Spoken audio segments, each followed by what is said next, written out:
Emiliano Martinez বর্তমান সময়ের সেরা গোলরক্ষক না, কিন্তু পেনাল্টি বা টাই ব্রেকার সেভের ক্ষেত্রে বিশ্বের সর্বকালের সেরা গোলরক্ষকদের তালিকায় চলে এসেছেন এমিলিয়ানো মার্টিনেজ এরই ভেতরে।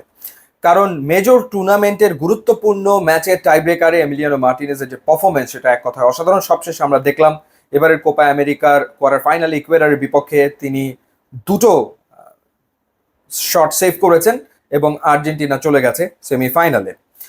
এবং 2021 কোপা আমেরিকার সেমিফাইনালেও দলকে জিতিয়েছিলেন আসলে এমি মার্টিনেজ। সেবার কলম্বিয়ার বিপক্ষে 3-2 ব্যবধানে জিতেছিল আর্জেন্টিনা এবং ওই ম্যাচে তিনটা পেনাল্টি ফিরিয়েছিলেন এমিলিয়ানো মার্টিনেজ। শেষ পর্যন্ত আর্জেন্টিনা চ্যাম্পিয়ন হয়েছিল কোপা আমেরিকাতে।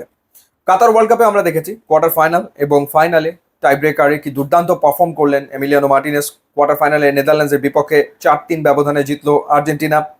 ডেফিনেটলি নায়ক ছিলেন এমিলিয়ানো মার্টিনেজ এবং এরপরে ফাইনালে টাই ব্রেকারে 4-2 গোলে জিতলো আর্জেন্টিনা এবং সেখানেও এমিলিয়ানো মার্টিনেজ দারুণ একটা সেভ আসলে করেছিলেন।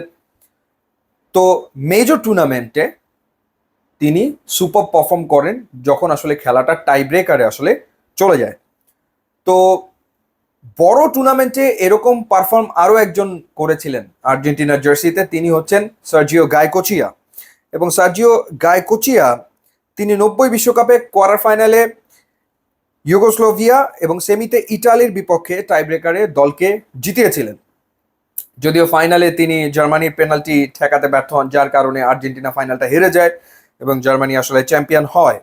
এছাড়া 1993 সালের যে কোপা আমেরিকা, সেটার কোয়ার্টার ফাইনাল এবং সেমিফাইনালেও সার্জিও গায়কোচিয়া দুর্দান্ত পারফর্ম করেছিলেন, দারুণ পারফর্ম আসলে করেছিলেন। তো আর্জেন্টিনার হয়ে ট্রফি জেতার ক্ষেত্রে এমিলিয়ানো মার্টিনেজের পারফরমেন্স সেটা অনবদ্য। আবার ক্লাবের হয়েও তিনি কিন্তু একটা টুর্নামেন্টে সুপার পারফর্ম করেছেন, সেটা হচ্ছে ইউরোপা কনফারেন্স কাপ। এবং ইউরোপা কনফারেন্স কাপের কোয়ার্টার ফাইনালে অ্যাস্টন ভিলাকে টাই ব্রেকারে জিতিয়েছিলেন এমি মার্টিনেজ এবং 4-3 গোলের ব্যবধানে জিতেছিল তার দল।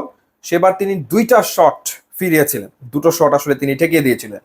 তো এই কারণেই এই আলোচনাটা হচ্ছে যে পেনাল্টি বা টাই ব্রেকার ঠেকানোর ক্ষেত্রে আসলে এমিলিয়ানো মার্টিনেজ সর্বকালের সেরা কিনা। আর একটা নাম ডেফিনেটলি আসবে, যিনি পরপর 3টা মেজর টুর্নামেন্টে একটা করে ম্যাচে টাই ব্রেকারে জয় পেয়েছিলেন, পর্তুগালের রিকার্ডো। 2003 সালে ইউএফা কাপের শেষ 8-এ, 2004 সালে ইউরোর শেষ 8-এ এবং 2006 বিশ্বকাপের কোয়ার্টার ফাইনালে তিনি দলকে টাই ব্রেকারে জিতিয়েছিলেন।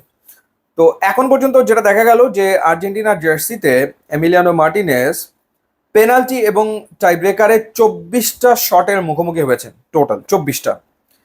এর মধ্যে তিনি সরাসরি ফিরিয়েছেন 9টা শট এবং প্রতিপক্ষের ফুটবলাররা 3টা শট পোস্টের বাইরে মেরেছে। তার মানে দাঁড়ায় গোলবারের নিচে যখন এমিলিয়ানো মার্টিনেজ, তখন 24 শটের 12টা শটে প্রতিপক্ষের ফুটবলাররা স্কোর করতে ব্যর্থ হয়েছেন। তার মানে সফলতার হার হচ্ছে 50%। তো পেনাল্টি বা টাইব্রেকারের সফলতার হার যদি 50% হয়, সেটা দারুণ ব্যাপার, মানে কোনো সন্দেহই আসলে নেই, সেটা আসলে দারুণ ব্যাপার।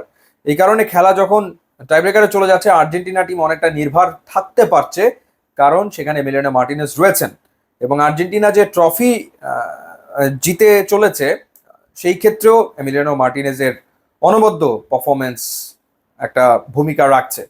জানিয়ে রাখি যে ইউটিউব এবং ইনস্টাগ্রাম লিঙ্ক দেওয়া আছে, আপনারা যদি যোগ দেন তাহলে খুবই খুশি হব। And thanks for watching.